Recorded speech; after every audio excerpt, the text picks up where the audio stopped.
Nach unserem Motorschaden, den ihr vielleicht in der letzten Woche mitverfolgt habt, geht es für uns ins nächste Land, nach Nicaragua. Wir freuen uns, wieder on the road zu sein und ein neues Land erkunden zu können. Auch wenn auch hier mal wieder nicht alles nach Plan läuft. Der sagenumwobenen Grenze, die eine der schwierigsten sein soll. Dann hätten wir vielleicht das Kanu aufbauen müssen, zu fahren. Bei dem Ausblick hier kann man das richtig gut genießen. Mal schauen, ob es hoffentlich nur was Kleines ist. Been feeling like every day's a vacation, like we're on an ultimate getaway. Been talking about it, but now we made it. Oh, so let's take it slow. Hallo und herzlich willkommen zu diesem neuen Video. Wir sind noch nicht ganz in Nicaragua, wir sind an unserem letzten Stellplatz in Honduras und werden uns jetzt von hier aus aufmachen. Wir haben gestern unsere Drohne schon verschickt. Das ist ja sozusagen schon ein Teil des Grenzübertritts nach Nicaragua, weil man dort keine Drohnen einführen darf. Das heißt, wir haben hier aus Honduras von einem bekannten DHL-Shop, die sich damit auskennen, unsere Drohne verschickt bis nach Costa Rica. Da können wir die wieder abholen. Kostete uns jetzt ein bisschen mehr als 70 Euro. Die Batterien der Drohne kann man nicht mit verschicken, die haben wir jetzt noch, aber das sollte kein Problem sein. Genau, und jetzt fahren wir hier los, gemeinsam mit dem roten Busler und in Richtung der sagenumwobenen Grenze, die eine der schwierigsten sein soll.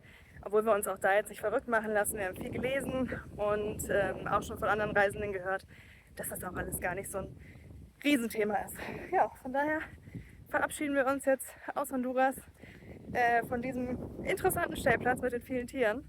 Und ja, dann sehen wir uns gleich hoffentlich von der anderen Seite der Grenze in Nicaragua wieder.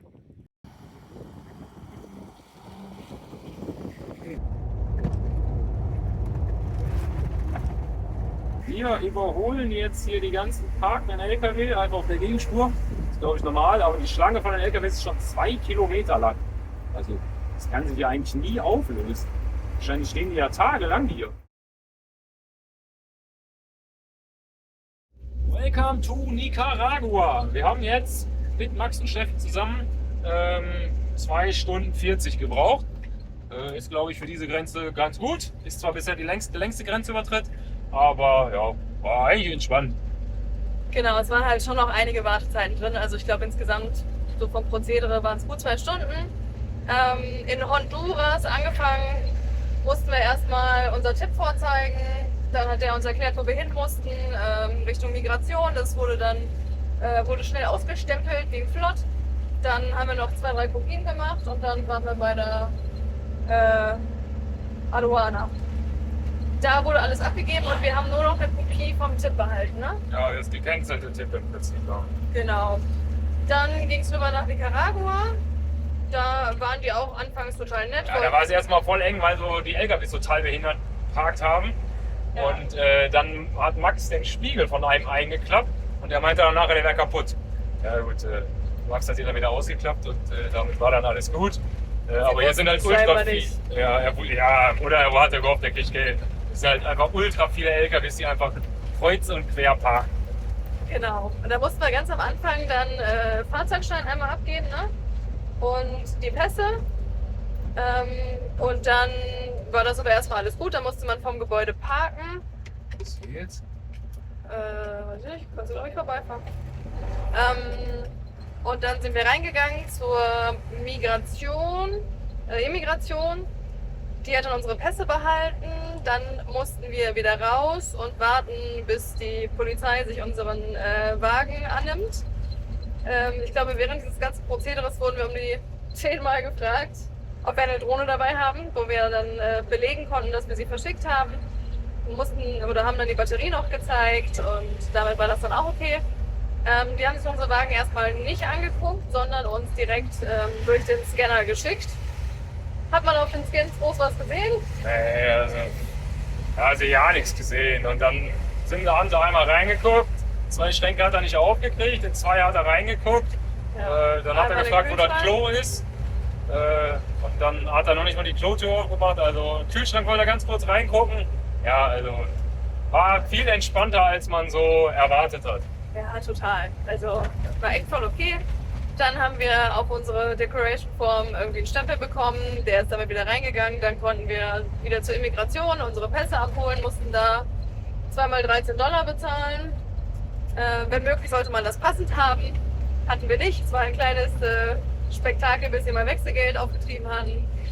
Genau, und dann waren wir beim Chip ausstellen. Das ging auch easy. Schreibfehler mal wieder beim Namen. Haben sie dann noch korrigiert. Ja, und jetzt mussten wir bei der Ausfahrt nur noch kurz das Chip zeigen, den Declaration-Zettel abgeben. Ja, und damit sind wir durch. Ja, genau. Also von daher gar nicht so schlimm, wie man es hört. Im Endeffekt so wie jede andere Grenze auch. Man muss ein bisschen Geduld mitbringen. Und die Drohne, wie gesagt, vorher bestmöglich verschicken. Also das war Ihnen das Wichtigste. Da hat jeder nachgefragt. Ja, Aber genau. ja. Und damit sind wir jetzt in Nicaragua. Und es geht für uns an den Somoto Canyon. Genau. Willkommen zu unserem ersten Stellplatz. Und da hinten muss irgendwo der Somoto Canyon sein. Da geht es nämlich morgen hin.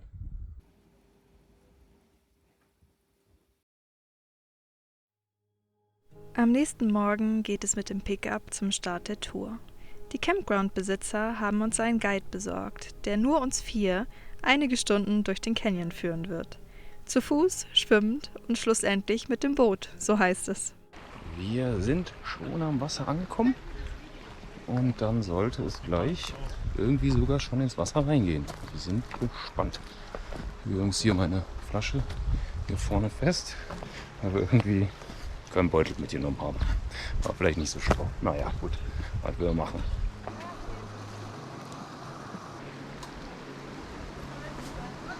Wir sind an der Stelle, wo geschwommen werden muss, angekommen. Da geht's gleich rein. So, der Moment ist gekommen. Es geht ins Wasser. Also ist kühler als ich erwartet habe, muss ich sagen. Hoppala. Da war ein Loch. Oh, das Wasser ist echt angenehm, ey. Sehr schön. Der Canyon ist auch ganz cool.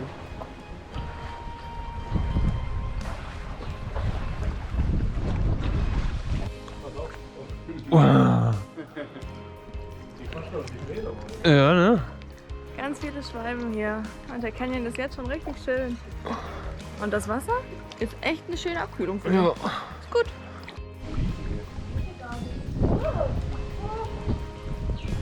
No hace nada.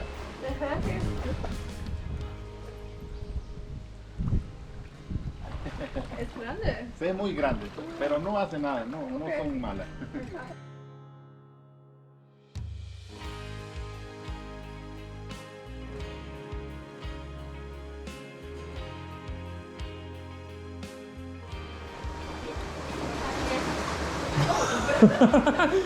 Ja, ist tief da, ne? Also hier kann man nirgendwo, glaube ich, stehen. Oh, das Wasser ist richtig tief hier. Ja.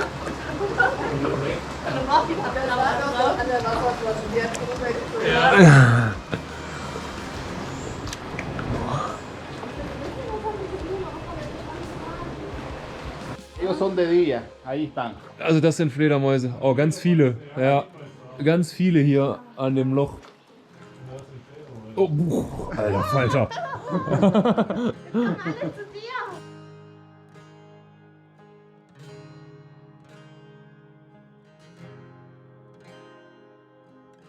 Die ersten 2 Stunden sind jetzt gleich rum. Wir haben fast 4 Kilometer geschafft. Ich würde sagen, fast Hälfte gehen, Hälfte schwimmen.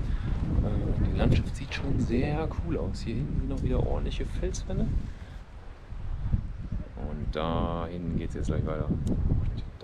Der Canyon entstand über Millionen von Jahren durch die Erosion des Rio Coco, dem längsten Fluss hier in Zentralamerika. Die Felswände ragen bis zu 150 Meter in die Höhe, während manche Abschnitte nur wenige Meter breit sind. Und hier herrscht totale Ruhe. Wir sehen auf unserer Tour niemand anderen. Noch ist der Tourismus hier scheinbar nicht so stark angekommen. Wir sind jetzt an der tiefsten Stelle vom Canyon angekommen.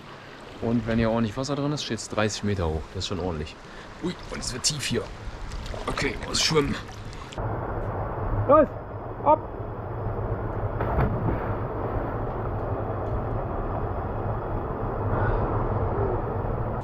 Kannst du lebend wiederkommen? Martin hat hinterher, als wäre nichts, gell? Boah, ey. Ich bin schon gruselig von hier unten. Glaube ich. Nee, es sieht höher aus. Ja. Du schaffst das!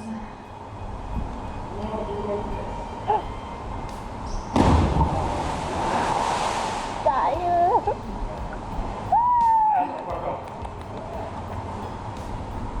Wo ist denn deine Käppi? Ja, hier. Okay. Er kommt hinterher.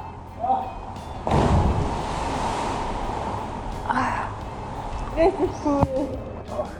Ja, gut. Hat er gesagt, ja, ja.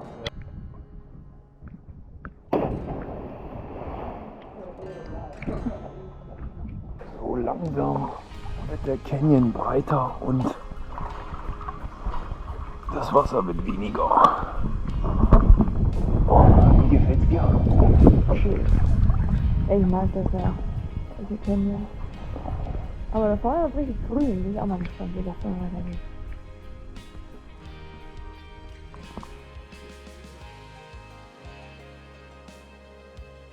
Nach den langen Passagen, die wir hier im Wasser verbracht haben, kommt für den letzten Abschnitt tatsächlich noch ein Paddelboot zum Einsatz, um uns einzusammeln.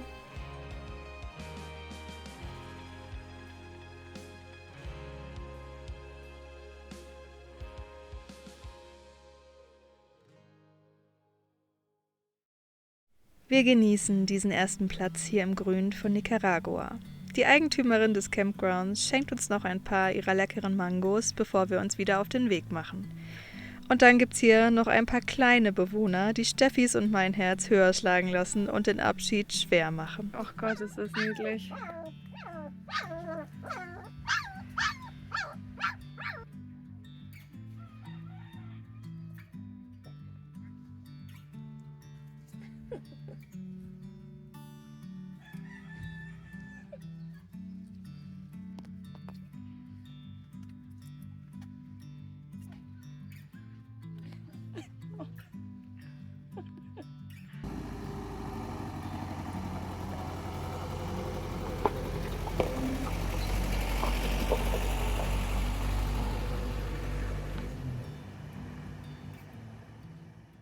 Wir sind heute schon 2 Stunden gefahren und haben gerade mal beim Supermarkt gehalten, weil wir nämlich wirklich fast gar nichts mehr hatten.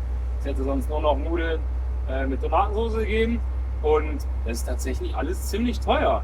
Also Honduras war ja super günstig, aber hier ist das Niveau eher schon so wie in Deutschland. Teilweise manche Sachen halt auch teurer. Wahrscheinlich auch, weil da alles importiert wird. Hätten wir besser noch in Honduras eingekauft. Aber gut, jetzt ist es so. Und auch der Diesel ist teuer. Kostet 1,10 € der Liter. In Honduras waren es irgendwie so 70, 75 Cent. Aber ja gut, so ist es halt. Es wird halt noch teurer, wenn wir nach Costa Rica fahren.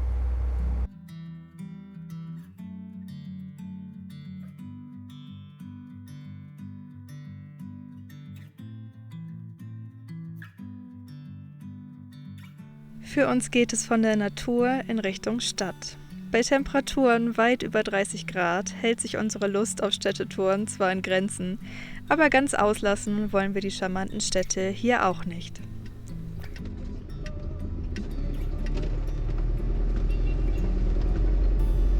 Wir stehen im Prinzip mitten in der Stadt von León. Ganz da hinten kann man sogar die Basilika von León sehen.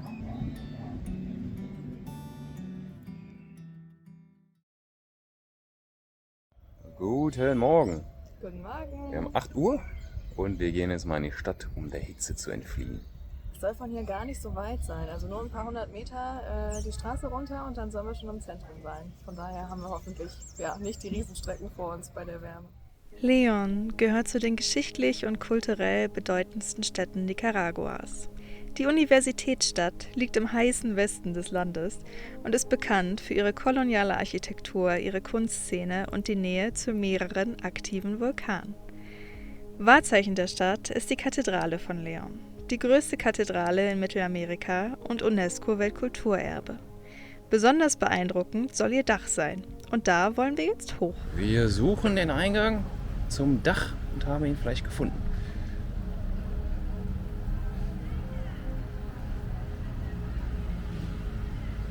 Die Tickets kauft man auf der einen Seite der Kathedrale, der Aufgang befindet sich auf der anderen. Aber wir haben es gefunden. Why do you lose yourself to me? If you don't wanna be found.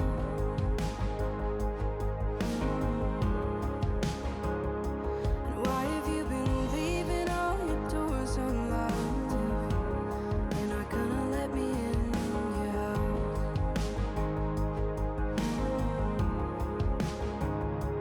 All you know is what you want.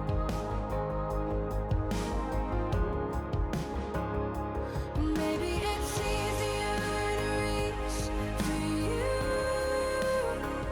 than it is to fall down into someone new. And maybe I've been fighting to disprove the truth, that it's more about winning your love than it is about you. Auch der Rest der Stadt gefällt uns gut. Es gibt historische Aspekte und passende Street Art. Schöne Plätze, bunte Häuser und Cafés. Eine kleine Stadt, die zum Wohlfühlen einlädt. Wir waren jetzt 3 Stunden in der Stadt. Hat eigentlich auch gereicht, wir haben alles gesehen. Und jetzt müssen wir noch einmal quer durch die Stadt, um zu unserem nächsten Spot zu kommen. Der liegt nämlich am Meer. Und da muss man halt hier nochmal an der Kathedrale vorbeifahren. Gibt wohl keinen anderen Weg.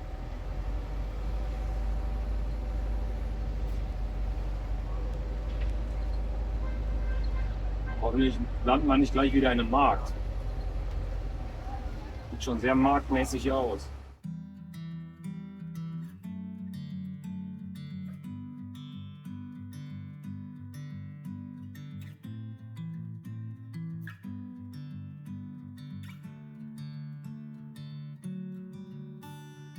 Wir sind an unserem Plätzchen angekommen.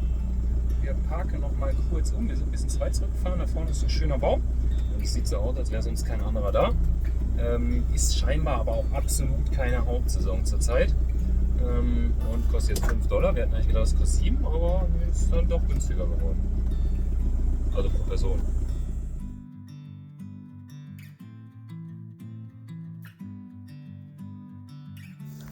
Es ist einfach so heiß. Wir versuchen jetzt auch mal den Weg zum Meer zu finden. Es gibt hier 2 Strände. Einer sehr felsig und hohe Wellen. Und wir gehen zu dem anderen, dass wir mal ganz gut baden können. Mal schauen. Wir haben das Meer gefunden und es sieht ganz gut aus.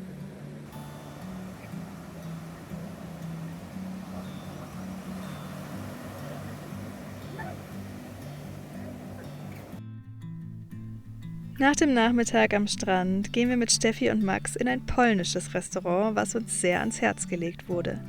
Hier gibt es Schnitzel und Gulasch und wir lassen es uns richtig gut gehen, bis es anfängt zu regnen. In einer Regenpause schaffen wir es zum Glück aber zurück zum Camper und können das Spektakel aus dem Trockenen beobachten.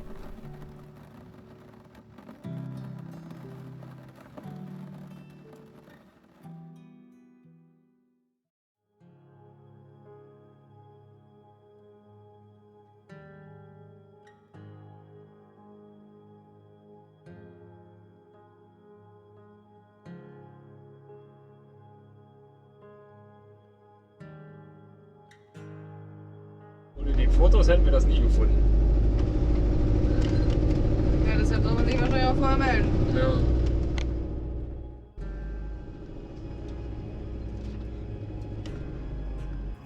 Schauen wir mal, wie wir uns jetzt stellen hier.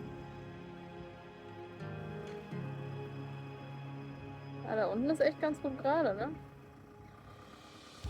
Wir haben die Flucht vom Meer ergriffen, weil es einfach zu heiß war.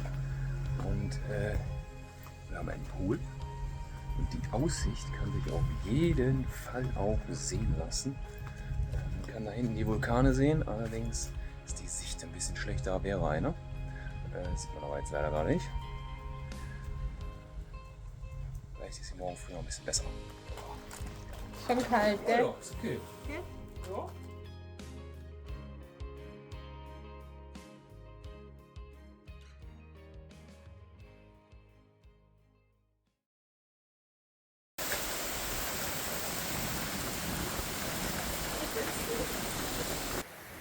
Die kommen auch sehr schnell irgendwie dann, ne?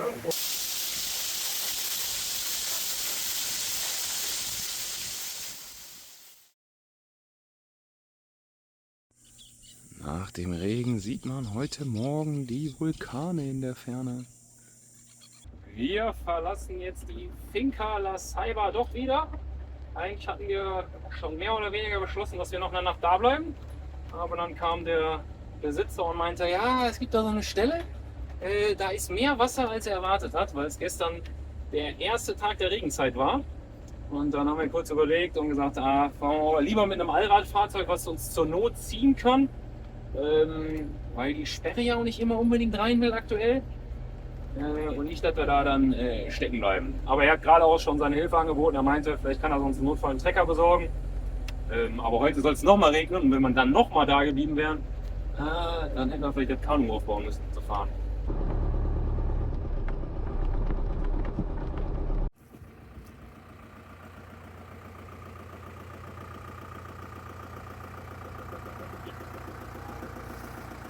Was, der? War scheinbar doch kein Problem, sondern wir haben nur bisher immer zu wenig Schlupf gehabt, dass die Sperre reingeht. Ja, das kann ja sein. Das ist aber scheiße zum Testen, ey.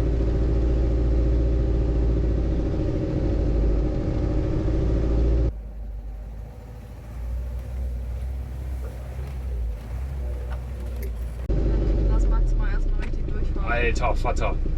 Oh, Backe, ey.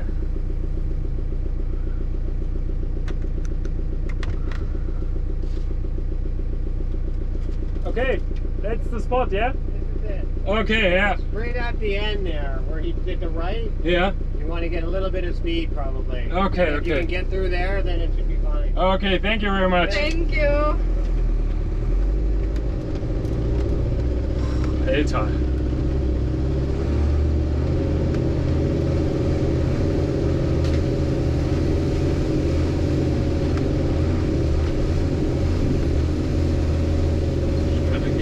Okay, es war easy. Ja, jetzt ist es kurz reingegangen. Oh, die Kurve wird scheiße, Alter. Das doch, doch. hier ein bisschen zu. Puh!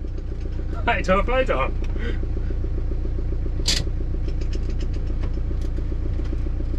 So, achso, da. Eieiei. Aber Sperre ist reingegangen, ne? Also scheinbar, ich hatte es gestern getestet und bin so ein bisschen Schlangenlinien gefahren, ist sie nicht reingegangen. Manchmal muss ich mehr Schlangenlinien fahren, das ist bei mir auch so. Ja, und da hinten war mal so ein Stück, wo einseitig Matsch war. Ja. Da ist sie dann reingegangen und hier jetzt auch, aber ziemlich spät auch wieder. Aber auch manchmal so. ja, aber es ging besser als gedacht. Es war aber schon ordentlich, ne? Ja, sah bei euch auch echt fies aus. Reingemacht. Ja, klar.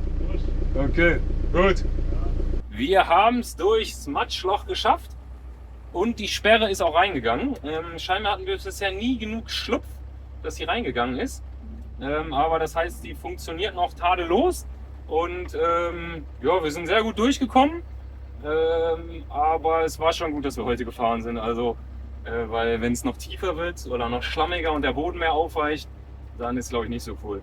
Und hier der Besitzer von der Finca ist auch noch mitgefahren und hat mitgeguckt und auf jeden Fall super nett.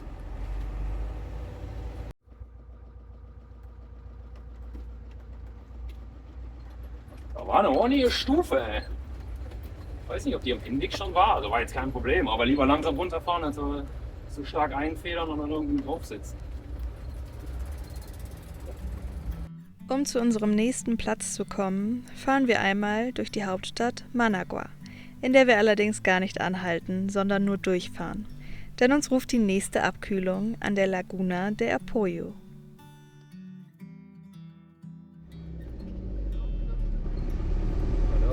Da hinten.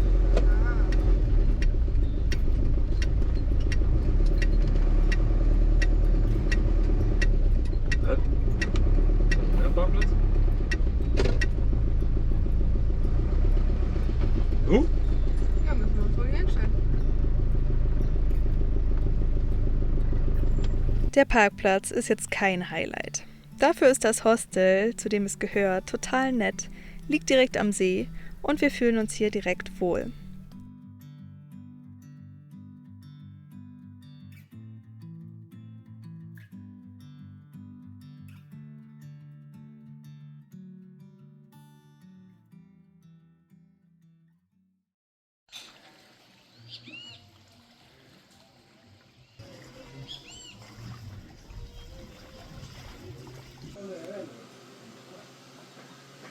Für $2 mehr ist hier Frühstück inklusive. Es gibt Pancakes mit Früchten. Sieht auf jeden Fall sehr gut aus und bei dem Ausblick hier kann man das richtig gut genießen.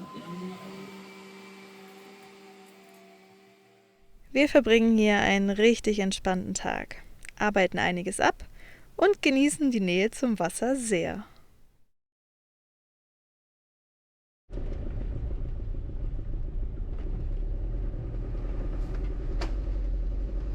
Guten Morgen und willkommen in der Regenzeit. Das war wohl der erste Dreck, der sich während der Trockenzeit angesammelt hat und jetzt mal gestern bei dem ordentlichen Regen schön runtergespült wurde. Und wir fahren jetzt nach Granada.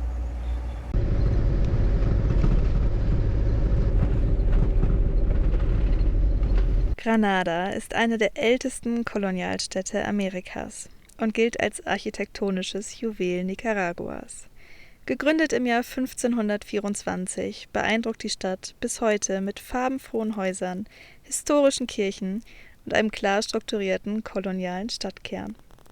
Das Zentrum rund um den Park Central ist geprägt von kleinen Cafés, Märkten und der markanten Kathedrale von Granada. Mit ihrer leuchtend gelben Fassade ist sie eines der meist fotografierten Gebäude des Landes und auch wir finden dieses Gebäude sehr schön. Ja, es soll die beste Aussicht in Granada sein.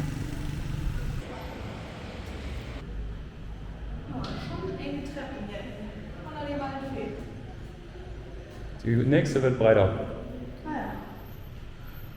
Bitte nicht die Glocken läuten, so heißt das Wort.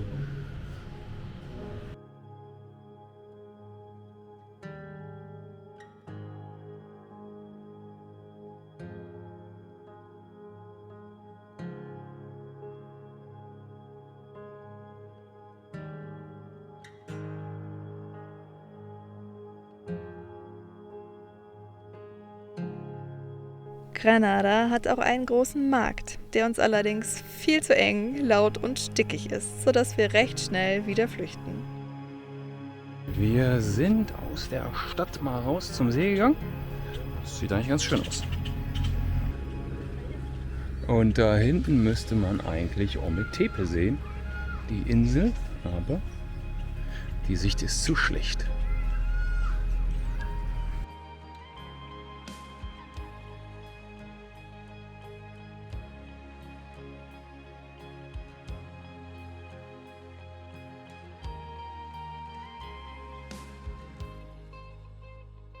Nach dem Besuch von Granada trennen wir uns erstmal von Steffi und Max und Sabina und Diego, mit denen wir zusammen die Stadt erkundet haben.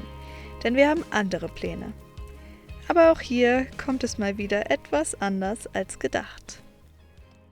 In der Nähe von Granada gibt es so ganz viele kleine Inseln, die bei einem Vulkanausbruch entstanden sind. Und da wollten wir eine Kanutour machen.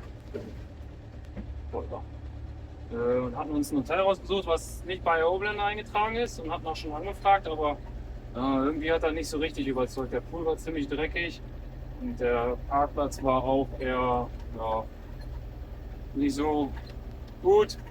Uns hätte noch $20 gekostet, deswegen haben wir jetzt uns entschieden, doch weiterzufahren. Ich finde auch noch einen Platz, wo man eine gute Kanutour machen kann.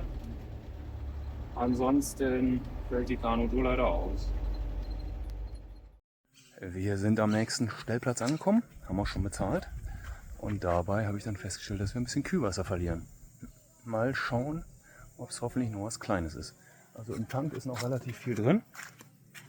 Aber es ist schon, normalerweise wäre es bis hier. Also da stand Wasser und da unten an der Dichtung auch.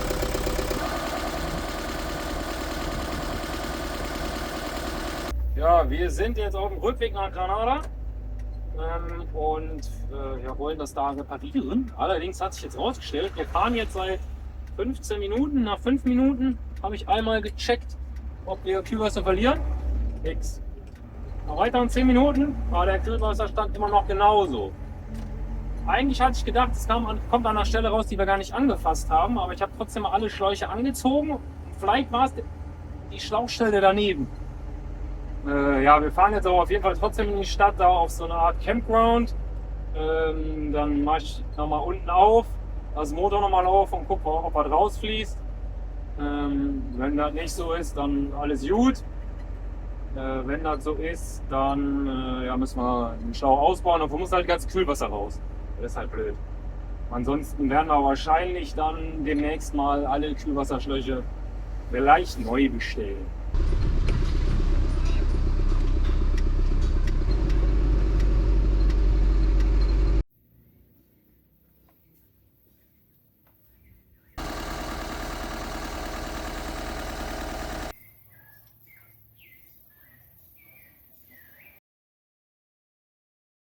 Guten Morgen! Die Pläne waren eigentlich anders, aber es sieht wieder alles gut aus mit dem Kühlwasser und wir haben uns entschieden, jetzt doch schon heute nach Costa Rica zu fahren. Wetter ist sowieso nicht so gut, Kanutour fällt sowieso aus, weil wir keinen Spot gefunden haben, wo wir ins Wasser können.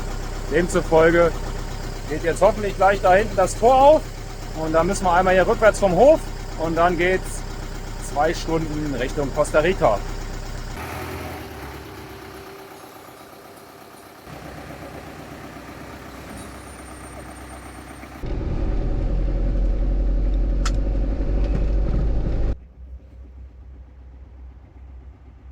Der Motor läuft seit 50 Minuten jetzt.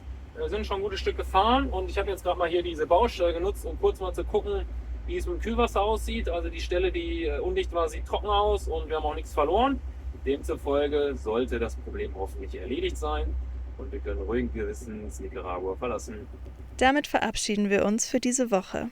Falls ihr Lust habt, uns auch in Costa Rica wieder auf unserer Reise zu begleiten, dann schaltet doch gern in der kommenden Woche wieder ein. Bis dahin sagen wir Danke für all euren Support, die lieben Kommentare, Likes, Abos und Spenden in unsere Dieselkasse. Schön, dass ihr eingeschaltet habt und bis nächste Woche.